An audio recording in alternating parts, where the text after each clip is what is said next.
So now that we have a basic concept, we can send this to somebody who matters, who will be approving this, a client, yourself, if it's a personal project, and kind of just make sure you're happy with the overall layout. And once you're happy with the layout and you got some approval, we could start to prepare this for the real printing process. So one of the first things I do is I'm going to toggle on W, and I'm going to make sure there's nothing past my margins. Of course, your margins may be greater, and I do like thick margins, especially on the cover, because all sorts of printing mistakes can happen, and it's nice to have a lot of margin there. So when I do this, I just like to shift things over just a little bit so that the is a little close for comfort, just shifting it over just a tad to make sure there's nice spacing in the margin. I did add a barcode. You can Google and find a barcode you can add in there. It's just a simple barcode I found online just to kind of emulate a real barcode. We probably would put a price and all that as well on the barcode. So just making sure that has enough margin. Just going around the edges, this would be a problem right here. This little October, we just need to make sure that is within the margin, which is the pink line. And that means we may need to thicken this bar just a little bit and toggle off W to see how it looks. Good to have nice margins. And another thing we could do is make sure our photo goes all the way to the bleed. So in this case, I just need to drag it over and drag it over because that bleed will be required by the printer. Just preparing our document. We also want to go down to our article and make sure everything is off to the bleed, which it looks like it is. All the photos go off to the bleed. Just going down, looking at everything. This looks like there's nothing there. There's like some, I think that's when I faded the photo. That's not a big deal. I can fix that. And a box there. Just making sure my bleed looks consistent too. Sending it to the back. So yeah, there we go. Now it's bleed all the way around. Making sure everything is within the margin. Also, this is where the magazine is going to fold. So I don't want to make it this E too close to where it folds. Okay, so just doing some final checks. You also want to go in and make sure there's the same spacing between this column and the end, or right where your bleed is ending, right there. So you want to make sure that's the same size as that, and you want to make sure there's nice, even spacing in your margins. It's really, really important. Okay, so if I feel like I'm ready to export, we can go ahead and get this exported as a print-ready PDF. So there's one thing we want to make sure before we export any magazine or anything that we do in InDesign. So we want to go down here to this area, this little green thing that says no errors. Sometimes there's errors such as missing typefaces and fonts and missing photos that are not properly linked up. If you go up here to links, let's go over here to links. Here's links. This is all of the photos that are linked in here. And sometimes if you delete a photo or if you move a photo on your desktop and it was linked, sometimes these can get unlinked and you have to right click and relink them, but that error will appear here. So make sure you don't have any errors in your pre-flight panel. So what I'm going to do is I'm going to click on this little arrow and I just went to pre-flight panel and I'm just making sure there's no errors. There's nothing to worry about. So I'm just going to go ahead and click off of pre-flight and I'm going to export this.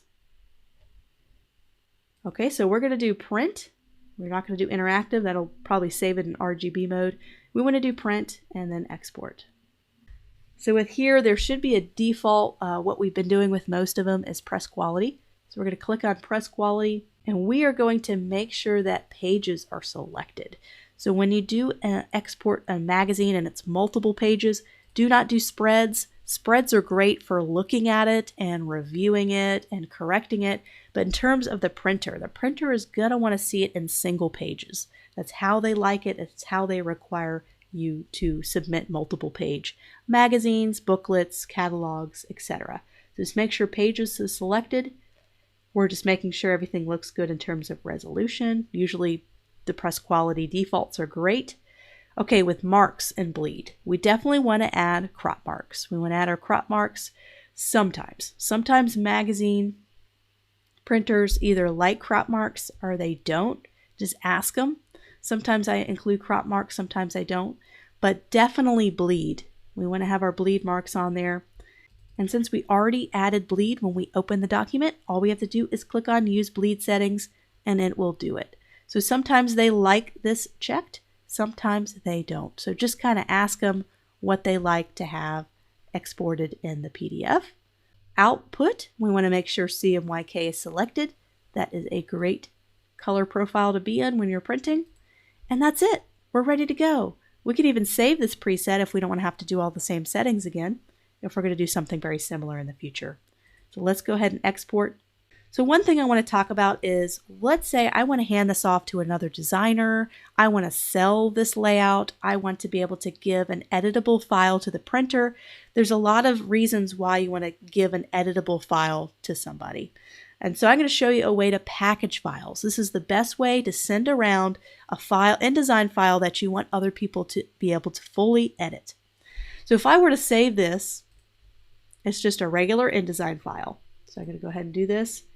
And there it is right here. It's just an InDesign file. If I were to send this InDesign file to somebody, they wouldn't have any of the fonts. They wouldn't have any of the photos that we embedded in there. They would just have everything blocked out, but they wouldn't have the linked up photos and files. They wouldn't have any of this in your links. And so everything would be disconnected. They wouldn't be able to edit it. So what we need to do is create an InDesign package. I'm going to go up to File and go down to something called Package. And this is going to package the InDesign file along with all the fonts used as well as all of the linked up photos. So this is all the fonts that are going to be exported. So there's certain protected fonts that you may not have a license for. And all of these I have a license for, so it's all protected. There is one typeface that is protected. So if I were to export this Victor script, I would not be able to package it up because I just have a demo. I don't have the full license for this typeface. So you can outline the type on here, or you can purchase that license and then you'll have the protection, or find another typeface that doesn't have a license, that's not protected. It's just our script type, so we can just go in, change this to another script type that we do have a license for. You know, that's not my favorite one, but just kind of showing you how to just address that issue. So now I'm going to go back up to Package, and now everything is going to be, now that I got rid of Vicar, all the fonts will be exported properly. So I'm just going back and just double checking things, making sure all these photos look good. But most of the time I just go ahead and package if I feel like everything is good to go. All right, so let's go ahead and package. And we must save it, so let's go ahead and save it since we made a change. So this will be a packaged InDesign for our magazine. So we're going to want to copy the fonts because they may not have the fonts installed on their computer, copy the linked graphics, which will be the photos, update the graphic links in the package. All that by default is great. So let's go ahead and package it up. So that's why it's great to have a font subscription. I have the Adobe Creative Cloud subscription, so I get access to all these fonts. So if there's one that I run across that's licensed, I can always swap it out with one that is licensed. Okay, so here's the package. It's going to be a folder.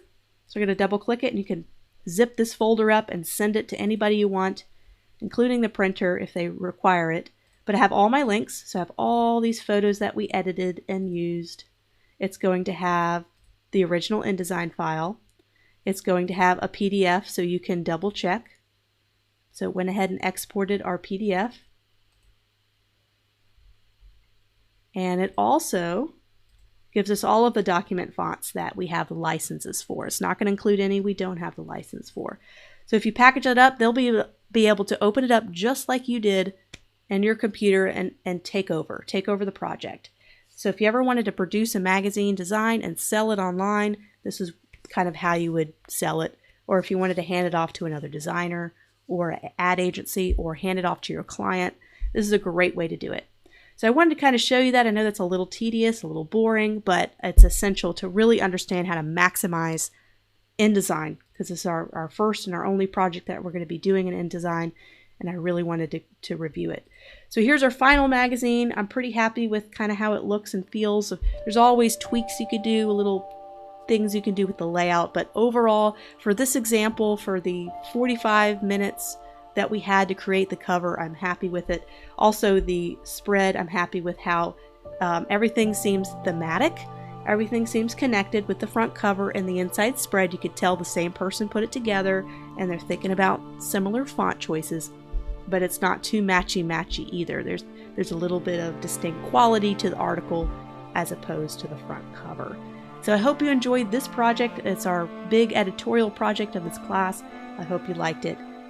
And layout design is one of the most difficult parts of learning graphic design because you're dealing with so many elements.